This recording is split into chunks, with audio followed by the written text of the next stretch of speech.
So Sadhguru, tell me, if we look at the business world, okay, we have had people who have worked over 30 years, 40 years, leaders who have created businesses, organizations, given employment to millions of people. And we also have today people who are at the age of 23, 24 creating new businesses. How do we look at these individuals? Is it just data, it is just analytics? Is it insight of being able to create this kind of business? Is it business genius or is it human genius, individual genius? How would you term them? It is the consequence of the times in which we exist. If you look at this, whatever the online businesses which can multiply like never before, you have multiplied stores, but that is nothing. Sitting in one place, without a store, the guy is multiplying 1,000 times over or 10,000 times over. This is because they have transcended the need for physical space. That's a fundamental thing. Once you transcend the need for physicality in some way, it's not a total transcendence, but in some way, some transcendence of physicality has happened in these new businesses. Because of that, they are taking a giant step in time. But Sadhguru, there are transactions happening without human interaction. I mean, if I try to, see this in the next 50 years, 100 years, I don't have the ability to look at it. We're likely to have a world where probably human beings will not interact. I mean, it's an amazing new world which is getting created. No, they're on the Facebook, don't worry. Yeah, but Facebook is still Facebook. I mean, they don't know. I mean, in the office we have people sitting next to each other and they talk on the Facebook. Always human beings have been trying to hide their face, even with the closest human beings around them. Now, technology is aiding them to be successfully so, okay?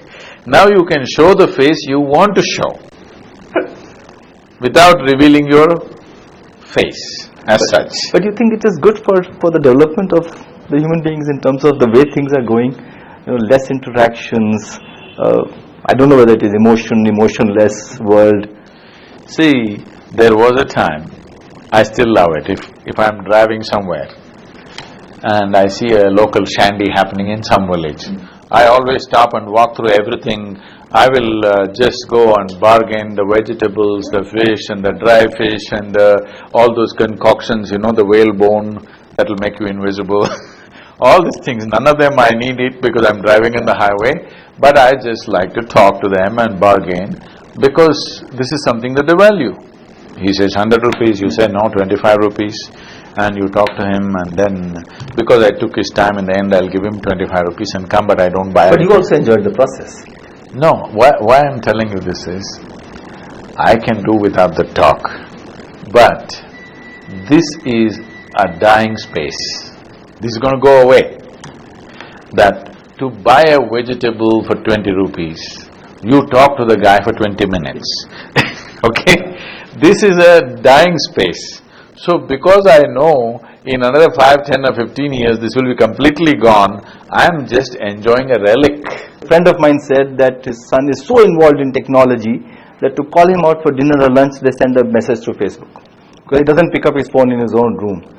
Where are we going? I mean, is this information age taking us away from inside, away from relationship? You used to knock on the door, all right? Yeah. If your son was locked himself, you used to knock on the door. You knock on the Facebook, what's the big deal, I'm asking? Yeah, that's true. That's true. Yeah, it's not. But the parents felt that it was not any different. Yeah, that's true. See, you thought phone is okay for your age. Yeah. My grandfather would have thought calling somebody inside the house by phone was a sacrilege for him, okay? He'll raise his voice and shout, "Where are you?" So now you thought in the phone you could call him. Now they thought a message is good enough, a mail is good enough. Now Facebook. One more method of doing things. Yeah. We shouldn't be worried about that. What I'm saying is, this need for emotional integration of human beings, communication, was happening in the place where you buy vegetables. Now, you don't have to go and talk to your vegetable person. You order it on the Facebook, vegetables will come home, all right? Now, if you want to communicate, you communicate with people that you want to communicate, not people that you compel to communicate. That's a good choice. Yeah, it's a better choice than the compelled to communicate choice. I would agree. Instead of talking to a salesperson that you don't want to talk to, You talk to somebody else that you want to talk to. Instead of talking to a salesperson who doesn't want to talk to you. Yeah. Yeah, it's better you talk to a person who's willing to talk to you. Yeah. Yeah, that's true.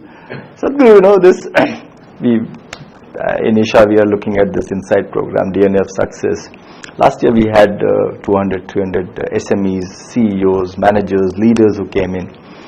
And one of the challenges they always talk about is, and you have addressed this earlier also, the who am I question, or the question of saying, what can I do to improve myself, my family, the organization? So how can one SME, CEO, leader actually look at doing things around insight and information? Of course, reaching the chit is a long, long way to go. It's not long, it's right here.